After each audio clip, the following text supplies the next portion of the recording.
Hey, what's up guys? It's me, Jollybogs at your service. For today's video nga pala ay mamamasyal kami sa Lucban, Quezon sa kamay ni Jesus. Dahil birthday nitong aking pamangkin, ang aming munting prinsesa. Nang makarating nga pala kami dito sa may Lucban ay nagpahinga muna kami bago pumasok sa kamay ni Jesus. Nagkain na rin muna kami dahil mga nagutom nga sa biyahe. At syempre para may lakas bago umahon. At pagkatapos nga pala namin magpahinga at kumain ay pumasok na rin agad kami. At dito nga pala ay nagsimula na kami maglakad paahon dahil nga medyo mataas-taas ang aming lalakarin paahon. At saka syempre meron pa kaming ibang pupuntahan. At na makaahon nga pala kami dito sa taas ay talaga naman pawis na pawis Pati na rin kasingit-singitan ay talaga naman pawis. Pero kahit na ganon ay talaga naman sulit ang pag-ahon mo dito. At talaga naman dinadayo ito ng mga tao para mamasyal at para magsimba. Pagkatapos nga pala namin magdasal at magpicturan sa taas ay bumaba na rin kami. At ito naman si Boss Marcos ay nagpabuhat na pababa dahil nga napagod siguro sa pag-ahon. At sa parting ito naman ay makikita nyo ang Noah's Ark. Sayang nga lang at hindi pwede mag-ikot sa loob, sa may bungad ka lang pwedeng pumasok. At pagkatapos nga pala namin mag-ikot-ikot sa kamay ni Jesus ay bumiyahe na rin kami para pumunta doon sa isa namin papasyalan at doon na rin kami kakain. At ito na nga pala yung sinasabi kong kakainan namin sa Air Summit. O diba bongga?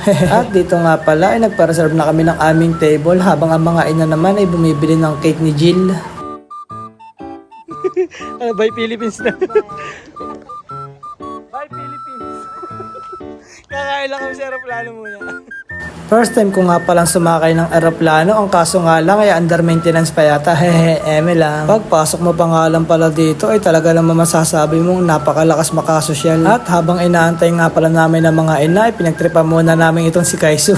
Talaga naman napakalakas din ang kapangyarihan nitong aking pamangkin na ito. At nang dumating na nga pala ang mga ina ay nagsimula na rin kami magkainan. Dahil medyo napagod nga at mga nagutom sa pamamasyal. Pero syempre kinantahan na rin muna namin ang aming munting prinsesa ng happy birthday.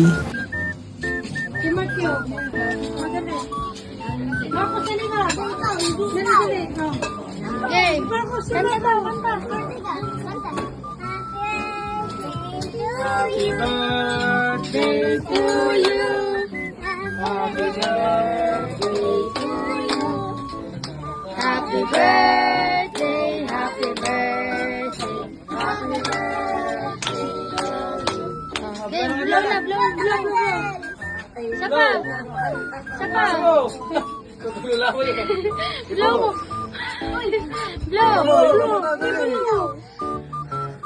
Lakas mo! Malakas ka rin! Ayun. Ano sasabihin mo daw? Thank you daw kanina. Thank you. Thank you, Tata. Ano sasabihin? Love you. I love you daw.